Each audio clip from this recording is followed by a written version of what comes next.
Okay, Utah-based Nikola Motor Company announced on Tuesday that they chose Buckeye, Arizona to be home to their new plant to produce trucks that run on hydrogen and electricity. The plant is expected to bring over $1 billion in capital investment to the region by 2024 and create about 2,000 jobs.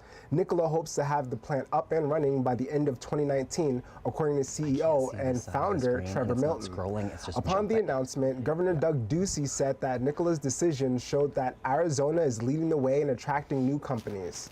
Ducey tried to lure electric car company Lucid Motors to the state, but they ended up deciding on Nevada for their new headquarters. Responding to the announcement, Ducey said he never wanted Lucid to come here anyway, and that Arizona is better without them because Nikola is better looking, and most importantly, they want to see Ducey be truly happy. Oh, we wouldn't want a cranky Ducey, would we? Not at all. We can't have that. A group called the Border Community Alliance has been giving tours of the Mexican border to show Americans that the area is safe. John Hess, the executive director of the group, said that they began about 5 years ago in Green Valley after some community members grew tired of hearing inaccurate information about the border. The group's mission is to familiarize those who have never been in Mexico with the border region and to meet the people of Mexico. The tours are small, with usually about 10 people participating at a time.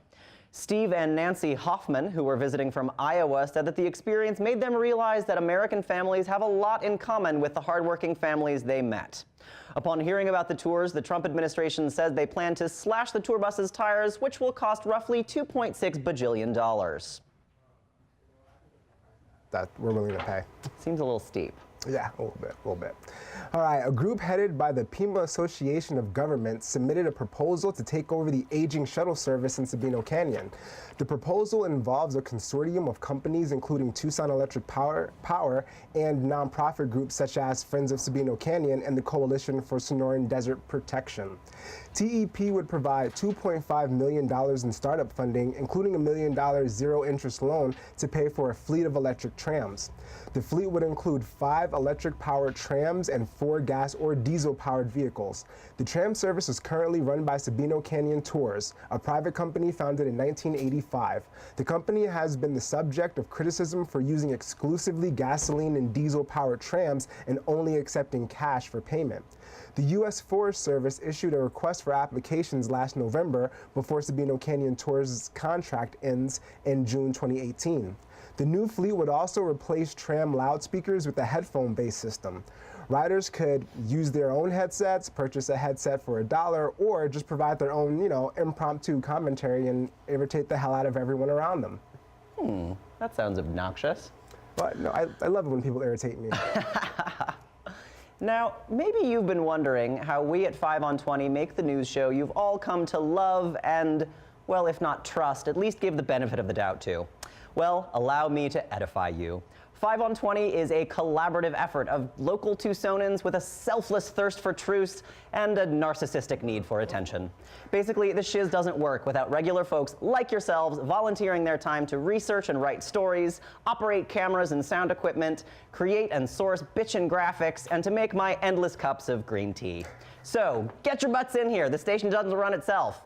The times require a new way of informing ourselves, and we want to give you a soapbox to climb up on and scream off of. So shoot us an email to info@creativetucson.org to get involved. Send us a love note or some hate mail. We can take it. Like what you see? Join us. Think we're insufferable bleeding heart liberals? Come at me, bro.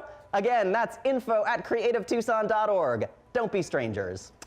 Turning now to national and international news, back to my boy, Pancho the Pinata. Thanks so much, Luke. He's a great guy, that Luke. I really like him. The Mexican consulate in Tucson has been getting twice as many calls as usual as the clock ticks down until the end of the DACA program.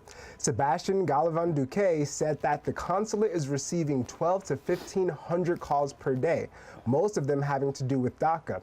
He says that Mexican consulates are hosting workshops with legal counsel present to help people who are eligible for DACA renewals.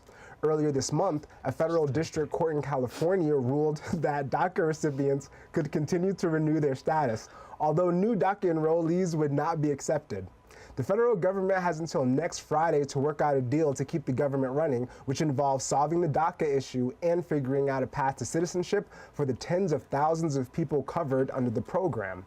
Last week, President Trump outlined his own immigration plan, which would give DACA recipients a path to citizenship in 10 to 12 years. This would be given in exchange for $25 billion in border funding, including money for his big, goddamn stupid wall. So basically, the government is going to shut down otra vez, which at this rate is looking like it's going to be a fun monthly event. Well, that's something we can look forward to every month. Oh, so excited. Yemen's Saudi-backed government is holed up in a palace in the city of Aden after separatists surrounded them after 3 days of intense fighting. At least 36 people were killed and 185 wounded in clashes in Aden this week. The southern resistance forces began demanding secession for southern Yemen after the southern port city of Aden became the government center. The Saudi-backed government of President Abdrabbu Mansour Hadi relocated to Aden after Iran-backed Houthi rebels took over the capital Sana'a in northern Yemen. Hadi fled to Riyadh, the capital of Saudi Arabia, after the battle with the Houthis began. For the past 3 years, Yemen has been in a proxy war between Saudi Arabia and Iran, with Saudis supporting the central government and Iran supporting the Houthis. Now, with the SRF forces demanding secession, it appears that a third leg of the war has begun, as they are supported by the United Arab Emirates. Historically, the UAE and Saudi Arabia have been aligned, but the fighting has caused a fissure in the country's relationship.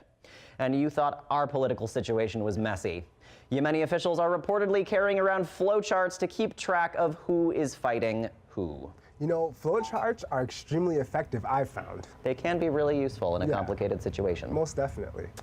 All right, and India has 63 million less women than they should have, and over 21 million girls are unwanted by their families, according to a government report released Monday. The report says that the country has a skewed ratio of men to women as a result of sex-selective abortions, along with better nutrition and medical care given to boys. The report also found that families gave birth to a son were more likely to stop having children than families that have girls, often trapping them in a cycle of poverty. It showed that rising wealth didn't have an effect on the preference for males over females, with some wealthy areas, such as New Delhi, faring worse than poorer areas. Various studies have shown that Indian girls receive less education, have poorer nutrition, and get less medical attention than boys. Many women in the country receive intense pressure to give birth to sons. One of the authors of the report said that India must, quote, confront the societal preference for boys. I mean, I like girls myself, but that's a personal preference. That's a pretty sad situation. A team of senators are urging the Trump administration to issue a new rule that increases access to opioid treatment in rural areas. Democrat Claire McCaskill, along with Republicans Lisa Murkowski and Dan Sullivan, are requesting the DEA issue a new regulation that would let certain healthcare providers obtain a special registration allowing them to use telemedicine to prescribe medication for addiction to opioids. Under current law, doctors can't prescribe medication for opioid addiction without an in-person medical evaluation. However, many rural areas are located far away from hospitals, which creates a barrier for treatment. Upon urging the rule, the senators delivered a White House fact sheet noting that Trump specifically supported expanding telemedicine services in rural areas. The fact sheet states that the DEA, however, has yet to authorize a special registration process for the prescribing of controlled substances via telemedicine. Trump declared the opioid epidemic a national public emergency in October, but has failed to make any major policy decisions regarding the issue. While the subject was touched upon in his State of the Union address, no specific plan was outlined.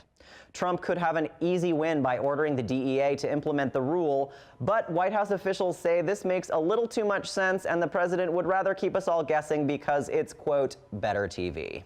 And you know what? We have to keep our priorities in straight. Absolutely. In check, you know?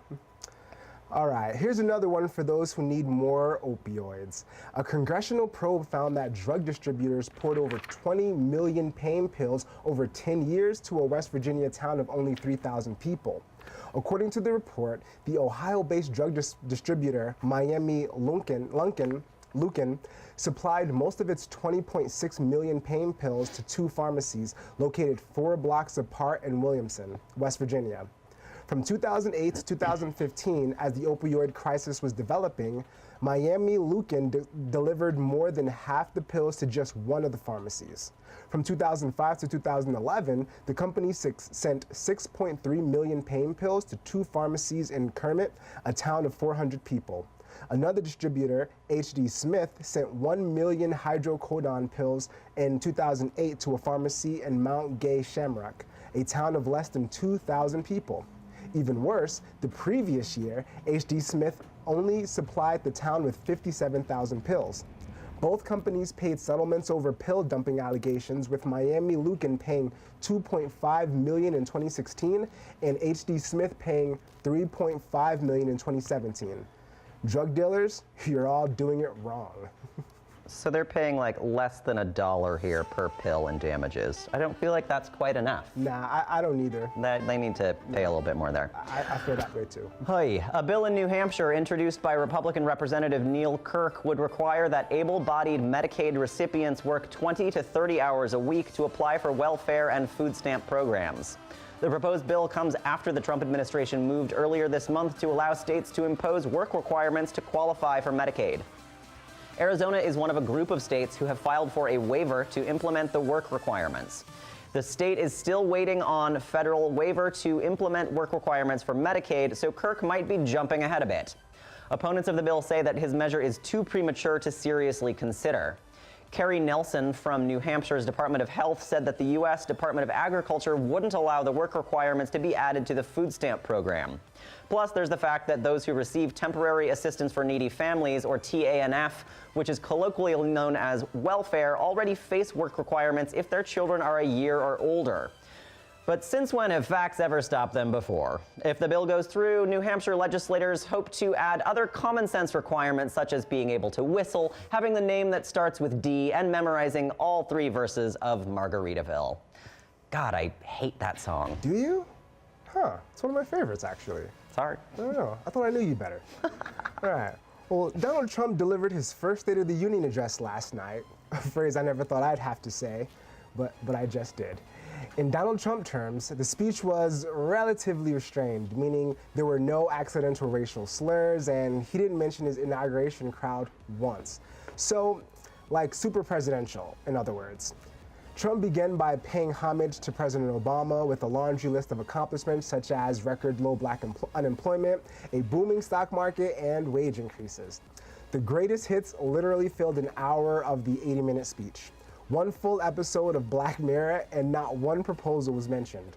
Also not mentioned were Russia, climate change, and Stormy Daniels. The main theme was, unsurprisingly, immigration, as Trump is trying to get Democrats on board for his immigration plan. To plead his case, he relied on some theater that was, at best, completely tasteless. Trump invited the parents of 2 teen girls killed by an MS-13 member in Long Island.